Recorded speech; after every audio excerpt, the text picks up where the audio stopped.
ശാന്തി. ഒരിക്കൽ കാട്ടിലെ നടപ്പാതയിലൂടെ ഒരു സന്യാസി നടന്നു പോയിക്കൊണ്ടിരിക്കുകയാണ്. പെട്ടെന്ന് ഒരു തുള്ളി പോലെ എന്തോ ഒന്ന് സന്യാസിയുടെ കാലിൽ വീണു. ഇളം ചൂടുള്ള ഒരു വെള്ളം. അങ്ങ് മേലെ നോക്കി സന്യാസി മരക്കൊമ്പിലിരുന്നൊരു പാവം കാക്ക കരയുകയാണ്. സന്യാസി ചോദിച്ചു, എന്തു പറ്റി? എന്തിനാണ് നീ ഇങ്ങനെ ഇരുന്ന് കരഞ്ഞുകൊണ്ടിരിക്കുന്നത്? ആ സന്യാസിയുടെ അടുത്ത് കാക്ക തൻ്റെ ദുഃഖത്തിൻ്റെ ഭാണ്ഡം അങ്ങ് അഴിച്ചു വെച്ചു. എന്നെപ്പോലൊരു ജന്മം വേറെ എന്തെങ്കിലും ഉണ്ടാവുമോ? ആരെങ്കിലും ഒരു കാക്കേനെ വളർത്തുന്നു കണ്ടിട്ടുണ്ടോ? കാക്കയെ കാണുമ്പോഴേക്കും കാക്ക വന്നു കാക്ക എന്ന് പറഞ്ഞ് കല്ലെടുത്തെറിയുന്നല്ലാതെ ഒരാളും എന്നെ ആദരിക്കില്ല, അംഗീകരിക്കില്ല. എന്തിനായിട്ടാണ് ഇങ്ങനെ ഒരു ജന്മം എനിക്ക് അറിഞ്ഞുകൂടാ. ഞാൻ ഇങ്ങനെ ജീവിക്കാനേ ആഗ്രഹിക്കുന്നില്ല. ആലോചിച്ചിട്ട് എൻ്റെ ദുഃഖത്തിന് ഒരളവുമില്ല. അങ്ങനെ കാക്ക തൻ്റെ സങ്കടം പറഞ്ഞങ്ങ് കരഞ്ഞു. അപ്പോൾ സന്യാസി പറഞ്ഞു, ഇനി ഒരു ജന്മം കിട്ടുകയാണെങ്കിൽ നീ എന്താവാനാണ് ആഗ്രഹിക്കുന്നത്? ഇനി ഒരു ജന്മം കിട്ടിയെങ്കിൽ ഒരരയന്നമായെങ്കിൽ എന്തൊരു ചന്തം, എന്തൊരു സുഖം. നടക്കുകയാണെങ്കിൽ പോലും വെള്ളത്തിൽ നടക്കുന്നതുകൊണ്ട് നടക്കുന്നുണ്ടോയെന്ന് ആൾക്കാർ അറിയും കൂടിയില്ല. എന്തൊരു രസമുള്ള ജീവിതമാണ്. ആൾക്കാർ നോക്കി നിൽക്കുന്നു, ഫോട്ടോഗ്രാഫ് എടുക്കുന്നു, സെൽഫി എടുക്കുന്നു. എന്തൊക്കെയാണ് വേണ്ടേ? ജീവിക്കുന്നെങ്കിൽ ഒരു അരയന്നമായി ജീവിക്കണമെന്ന്. സന്യാസി പറഞ്ഞു, അതിനിപ്പോൾ കുഴപ്പമൊന്നുമില്ല, ഞാൻ അരയന്നാക്കി തരാം നിന്നെ. പക്ഷേ ഒരിക്കൽ നീ അരയന്നത്തെ പോയി ഒന്ന് കണ്ടു ചോദിച്ചിട്ട് വാ, ഞാൻ ഇവിടെ തന്നെ കാത്തു നിൽക്കാം. ഒരു അരയന്നത്തിനോട് ചോദിക്കുക അതിൻ്റെ ജീവിതം എത്ര സന്തോഷമാണ് എന്ന്. അങ്ങനെ കാക്ക കുറച്ച് പറഞ്ഞപ്പോൾ അവിടെ ഒരു കുളത്തിൽ അരയന്ന ഇങ്ങനെ നീന്തിക്കൊണ്ടിരിക്കുന്നുണ്ട്, നീന്തി കളിക്കുകയാണ്. കാക്കയ്ക്ക് സന്തോഷമായി ചെന്ന് പറഞ്ഞു, ഹേ അരയന്നമേ, നിൻ്റെ ജീവിതം എത്ര ശ്രേഷ്ഠം, എന്തൊരു ചന്തമുള്ളതായിരിക്കുന്ന വെള്ളത്തൂവലുകളാണ് നിനക്ക്, എന്തൊരു ഭംഗിയാണ് നിന്നെ കാണാനായിട്ട്. ഈ താമരപ്പൂവുള്ള കുളത്തിൽ ഇങ്ങനെ നീന്തി നീ നടക്കുമ്പോൾ മുന്നോട്ട് പോകുന്ന നിന്നെ മനസ്സിലാവുന്നു കൂടിയില്ല. എത്ര ആൾക്കാരാണ് നിൻ്റെ ഫോട്ടോഗ്രാഫ് എടുക്കുന്നത്, എത്ര പേരാണ് നിന്നെ വെച്ച് സെൽഫി എടുക്കുന്നത്, എന്തെന്ത് ദൃശ്യങ്ങളാണ് കാണേണ്ടത്. നിൻ്റെ ഭംഗി വർണ്ണിക്കാത്ത കവികളില്ലല്ലോ, എത്ര രസമാണ് നിൻ്റെ ജീവിതം എന്ന്. അരയന്നം പറഞ്ഞു, ആര് പറഞ്ഞു? സന്തോഷമാണ്. ഈ വെള്ളത്തിൽ തന്നെ ഫോട്ടോഗ്രാഫ് എടുക്കുമ്പോൾ എന്നെയാണോ ഫോട്ടോ എടുക്കുന്നത്, വെള്ളത്തിനെയാണോ ഫോട്ടോ എടുക്കുന്നത് പോലും എനിക്ക് അറിഞ്ഞൂടാ. ഒരാൾക്കും വേണ്ടാത്ത ഒരു വർണ്ണവും ഇല്ലാത്തൊരു വെള്ള നരച്ച നിറം എൻ്റെ നിറം. ആർക്ക് വേണം എന്നെ? എനിക്ക് യാതൊരു സന്തോഷവും ഈ ജീവിതത്തിലില്ല. ആൾക്കാർ മണിക്കൂറോളം നോക്കി നിൽക്കുന്നത് എന്നെയോ വെള്ളത്തിനെയോ. എൻ്റെ കാലില്ലാത്ത ജീവിയായിട്ടല്ലേ എൻ്റെ ഫോട്ടോ എടുക്കുന്നത്. എന്ത് ജീവിതമാണ് ഈ ജീവിതം കാക്ക ചേട്ടാ, അതുകൊണ്ട് എനിക്ക് ഈ ജീവിതത്തിൽ ഒരു സന്തോഷവും ഇല്ല എന്ന് പറഞ്ഞു. അങ്ങനെയാണോ? നിനക്ക് ഈ ജീവിതത്തിൽ ഹാപ്പി ഇല്ലേ? എന്നാൽ നമുക്കൊരു കാര്യം ചെയ്യാം, നമ്മുടെ ഒരു സ്വാമിയുണ്ട്, സ്വാമിയെ പോയി കാണാമെന്ന് പറഞ്ഞു. അങ്ങനെ കാക്കയും അരയന്നവും കൂടി സ്വാമിയുടെ അടുത്ത് വന്നു. അപ്പോൾ സ്വാമി ചോദിച്ചു, സന്തോഷമാണോ ഇപ്പോൾ നിനക്ക് അരയന്നാവണോ? അപ്പോൾ അരയന്നം പറയും, എനിക്ക് അരയന്നാവണ്ട, ഞാൻ ഇവനോടും പറയണം അരയന്നാവണ്ട എന്നാണ്. അപ്പോൾ അരയന്നത്തിനോട് ചോദിക്കും, നിനക്ക് എന്താവാനാണ് ആശാൻ ചോദിക്കും. അപ്പോൾ എനിക്കൊരു തത്തമ്മയായെങ്കിൽ, എന്തോ ചുവന്ന ചുണ്ട്, പച്ച നിറം, തത്തമ്മ കിളിക്കൊഞ്ചലെന്ന് പറയുന്നത് കേട്ടിട്ടില്ലേ? വളർത്തുന്നു, പഠിപ്പിക്കുന്നു, സംസാരിക്കാൻ പഠിപ്പിക്കുന്നു, എല്ലാവരും സ്നേഹിക്കുന്നു. എന്ത് രസമുള്ള ഭംഗിയുള്ള പക്ഷിയാണ് തത്തമ്മ. എനിക്കൊരു തത്തയായാൽ മതിയെന്ന് പറയും. ആക്കിത്തരാൻ കുഴപ്പമില്ല, രണ്ടാളും കൂടെ പോയിട്ട് ഒരു തത്തയെ കണ്ടൊന്ന് സംസാരിച്ച് വരാൻ പറയും സ്വാമിജി. അപ്പോൾ രണ്ടാളും കൂടി പറഞ്ഞു, ഒരു മരത്തമ്മ 4 വട്ടം വട്ടിട്ട് കറങ്ങിയപ്പോഴാണ് കാണുന്നത് അതുപോലെ നിറച്ച് തത്തയായിരിക്കുന്നത് എന്ന്.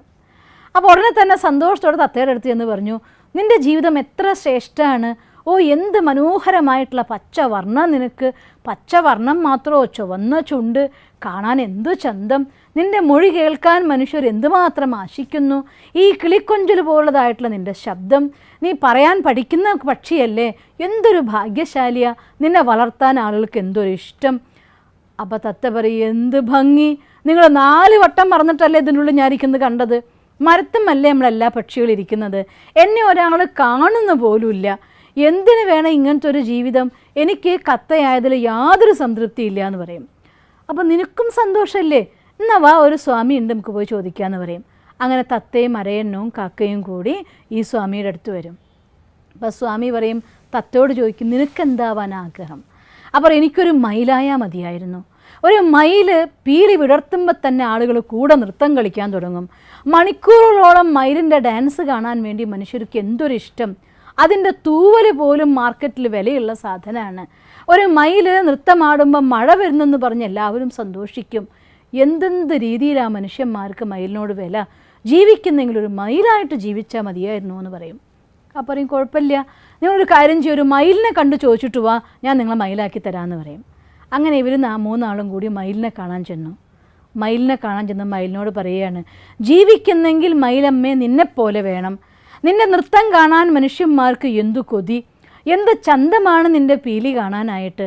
മയിൽപീലിയുടെ വർണ്ണത്തെക്കുറിച്ച് പറയാത്തവരുണ്ടോ? നീ എന്ത് ഭാഗ്യശാലിയാണ്. നിന്നെ കാണുമ്പോൾ, നീ നൃത്തം ചവിട്ടുമ്പോൾ മഴ വരുന്നെന്ന് എല്ലാവരും സന്തോഷിക്കുന്നു. നിനക്ക് വേണ്ടി എന്തും ചെയ്യാൻ നാഷണൽ ബേർഡെന്ന് നീ അറിയപ്പെടുന്നു. എന്തൊരു ഭാഗ്യശാലി എന്ന് പറയും. അപ്പോൾ ഈ മയിലിങ്ങനെ സ്റ്റില്ലായിട്ട് നിൽക്കുകയാണ്. പറയും, ഒരു മിനിറ്റ്, ഒരു ശബ്ദം കേൾക്കുന്നില്ലേ എന്ന് പറയും. ഈ 4 പക്ഷികളും കൂടെ കാതോർത്തു. ഒരു കാലൊച്ച അടുത്തടുത്തടുത്ത് നടന്നു വരുന്നുണ്ട്. പതുക്കെ അടുത്തടുത്ത് എത്തിക്കൊണ്ടിരിക്കുക. മയിൽ പറയും, നമുക്ക് ഇപ്പോൾ ഓടി രക്ഷപ്പെടാം, ഇല്ലെങ്കിൽ നമ്മൾ 4 ആളും ഉണ്ടാവില്ല. അങ്ങനെ ഓടിയെത്തിയ ഒരു സ്ഥലത്തിരുന്ന് പറയുകയാണ്, കണ്ടോ, ഇതാണ് എൻ്റെ ജീവിതം. എൻ്റെ ഈ ഒരു പീലിയുടെ ചന്തം കൊണ്ട് തന്നെ, ഇതിന് മാർക്കറ്റിൽ വിലയുള്ളത് കൊണ്ട്, പലതും ഉണ്ടാക്കുന്നത് കൊണ്ട് എന്നെ കൊന്ന് ആ ഒരു തൂവൽ പോലും ബാക്കി വയ്ക്കാതെ എല്ലാം എൻ്റെ ദേഹത്ത് അത് പിഴുതീർത്ത് കൊണ്ടുപോകും. എൻ്റെ എണ്ണ എല്ലാവർക്കും പ്രിയങ്കര, അതുകൊണ്ട് എന്നെ കൊന്ന് എണ്ണയെടുക്കും. എൻ്റെ മാംസം മനുഷ്യന്മാർ വെറുതെ വിടില്ല. ജീവിക്കാൻ സദാ ജീവനിൽ പ്രാണഭയത്തോടെ ഓടി നടക്കേണ്ട ഒരു പാവം പക്ഷിയാണ് ഞാൻ. അപ്പോൾ കാക്ക ചോദിക്കുകയാണ്, നീ ആഗ്രഹിക്കാൻ അടുത്ത ജന്മം ആരായിട്ട് ജനിക്കണമെന്ന് ആഗ്രഹിക്കുന്നു? ഉടനെ മയിൽ പറയും, എനിക്ക് നീയായിട്ട് ജീവിക്കാനാണ് ഇഷ്ടം. കാക്ക ചോദിക്കും, കാക്കയായിട്ട് ജനിക്കാനോ? ആ അതെ, എനിക്ക് കാക്കയായിട്ട് ജനിക്കണം. നീ എന്തൊരു സ്വതന്ത്ര പക്ഷി, ആരും നിന്നെ പിടിച്ചു കൂട്ടിലിടില്ല, ആരും നിന്നെ കൊന്നു തിന്നില്ല, ആരും നിൻ്റെ തൂവിലെടുത്ത് വിൽക്കാൻ കൊണ്ടുപോവില്ല. ജീവിക്കുന്നെങ്കിൽ ഇങ്ങനെ സ്വതന്ത്രമായി ജീവിക്കണം, അതുകൊണ്ട് കാക്കയായിട്ട് ജീവിക്കണം എന്ന്. അങ്ങനെ 4 ആളും കൂടി വീണ്ടും സന്യാസിയുടെ അടുത്ത് വരും. അപ്പോൾ സന്യാസി ചോദിക്കുക, ആരാ ആവണ്ടേന്ന്? കാക്ക പറയും, എനിക്ക് കാക്കയായാൽ മതിയെന്ന്. അപ്പോൾ എല്ലാ മനുഷ്യന്മാർക്കും വാസ്തവത്തിൽ നമ്മൾ മറ്റൊരാളുടെ നന്മയെ കാണുമ്പോൾ, അവരുടെ കുറവുകളെ കാണാതെ, അവരുടെ സുഖം കാണുമ്പോൾ അവരുടെ ദുഃഖങ്ങൾ അറിയാതെ അവരുടെ സുഖം മാത്രം കണ്ട് അവരാവാൻ നമ്മൾ കൊതിച്ചു പോവുക. അതുകൊണ്ട് ഈ ലോകത്ത് മറ്റാരും ആവാൻ നോക്കരുത്, മറ്റാരെയും കമ്പയർ ചെയ്യരുത്, മറ്റാരെപ്പോലും അനുകരിക്കരുത്. നമ്മളായി ജീവിക്കണം. നമ്മുടേതായിട്ടുള്ള വ്യക്തിത്വം ഈ ഭൂമിയിൽ പതിപ്പിച്ചുകൊണ്ട് നമ്മുടെ കർമ്മപഥത്തിലൂടെ മറ്റ് 4 ആൾക്ക് നടക്കാൻ വിധം ശ്രേഷ്ഠമായ കർമ്മം ചെയ്തുകൊണ്ട് സമൂഹത്തിൽ ജീവിച്ചതിൻ്റെ അടയാളമായിക്കൊണ്ട് ഒരുപാട് നന്മകളുടെ വിത്ത് വിതച്ച് ജീവിക്കാൻ നിങ്ങൾക്ക് കഴിയുമെങ്കിൽ ആ ജീവിതം അതേത് കർമ്മപഥത്തിലാണെങ്കിലും എവിടെയാണെങ്കിലും അതാണ് ഏറ്റവും ശ്രേഷ്ഠമായ ജീവിതം. ഒന്നും മറ്റൊന്നിനേക്കാൾ കുറവല്ല. എല്ലാവർക്കും അവരുടേതായിട്ടുള്ള ദുഃഖമായിരിക്കും.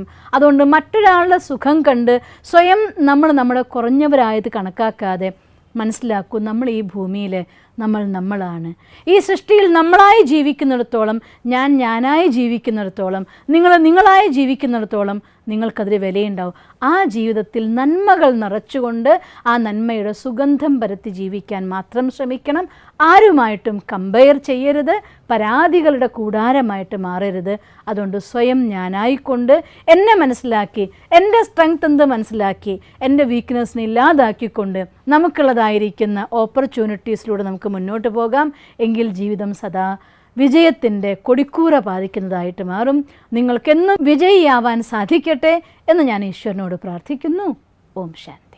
ദിവസം തോറും ജീവിത വിജയങ്ങൾക്ക് വെളിച്ചം വീശുന്ന പുത്തൻ വീഡിയോകൾക്കായി ഞങ്ങളുടെ യൂട്യൂബ് ചാനൽ സബ്സ്ക്രൈബ് ചെയ്യൂ. നോട്ടിഫിക്കേഷൻ ലഭിക്കുന്നതിനായി ബെൽ ഐക്കൺ ക്ലിക്ക് ചെയ്യൂ. ഒപ്പം ഞങ്ങളുടെ ഫേസ്ബുക്ക്, ട്വിറ്റർ, ഇൻസ്റ്റാഗ്രാം പേജുകൾ ഫോളോ ചെയ്യൂ. നന്ദി.